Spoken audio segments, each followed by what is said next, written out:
नमस्कार, मी ऋषिकरात मित्रांनो, आपले सरकार सेवा केंद्रासाठी महाराष्ट्र शासनामार्फत या ठिकाणी जागा काढण्यात आलेल्या आहे.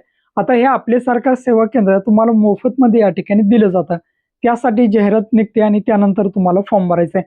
या व्हिडिओच्या माध्यमातून आपण बघणार आहे की कोणत्या जिल्ह्यामध्ये हे अर्ज मागवले आहे, त्याचा अर्ज कशा पद्धतीने करायचा, त्याच्या अटी काय आहेत, सेवा शर्ती काय आहेत, पात्रता आहे, कशा पद्धतीने तुम्ही तुमचं आपले सरकार सेवा केंद्र किंवा सेतू केंद्र आपण त्याला म्हणतो, ते या ठिकाणी टाकू शकता. त्याची ए टू झेड माहिती आपण या व्हिडिओच्या माध्यमातून बघणार आहे. तर मित्रांनो, व्हिडिओ नक्की तुम्ही शेवटपर्यंत बघा. आपल्या चॅनलवर जर तुम्ही पहिल्यांदा असाल असं तर चॅनलला सबस्क्राईब करून ठेवा. असेच नवनवीन व्हिडिओ आम्ही तुमच्यासाठी घेऊन येतो. जर तुम्हाला काही विचारायचं असलं तर व्हिडिओला कमेंट करा.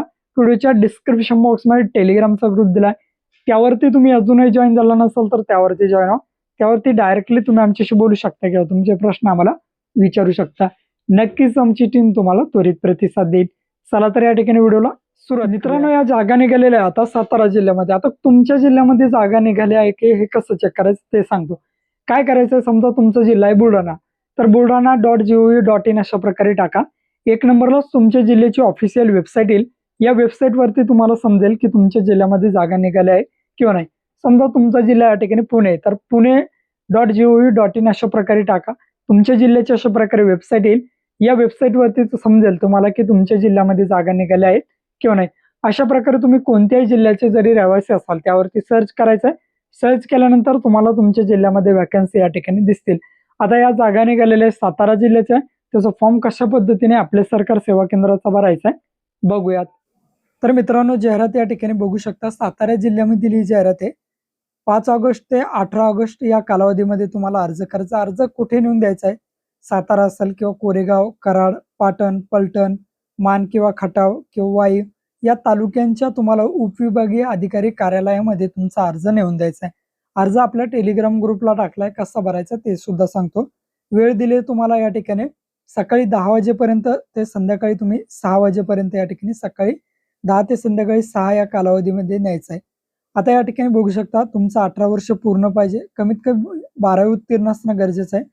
MSCIT किंवा CCC आपण त्याला कोर्स ऑन कम्प्युटर कन्सेप्ट म्हणतो, ते सुद्धा झालेलं पाहिजे. पॅन कार्ड, आधार कार्ड तुमचं असलं पाहिजे, ओळखपत्र असलं पाहिजे. CSC सेंटर असेल तर चालेल. नंतर या ठिकाणी अर्जदार तेथील रहिवासी पाहिजे, त्याच्यावर कुठल्याही प्रकारची गुन्ह्याची नोंद नको. तुम्हाला जाहिरात व्यवस्थित वाचायची. तुमच्याकडे तुमच्या गावामध्ये जाहिरात निघालेली असणं गरजेचं आहे. त्याच गावामध्ये तुम्ही अर्ज करू शकता. जर विवाह झाला असेल किंवा जर नावात बदल असेल, मॅरेज सर्टिफिकेट किंवा गॅझेट तुम्हाला काढून ठेवणं गरजेचं आहे. तुमच्या जागेचा तुम्हाला आठ असणं सुद्धा गरजेचं आहे. असं बेसिक या पात्रता आहेत. आता त्याचं बघा, तुम्हाला शैक्षणिक पात्रता या ठिकाणी जर 12वी झाली असेल तर 10 गुण, MSCIT असेल तर 15 गुण.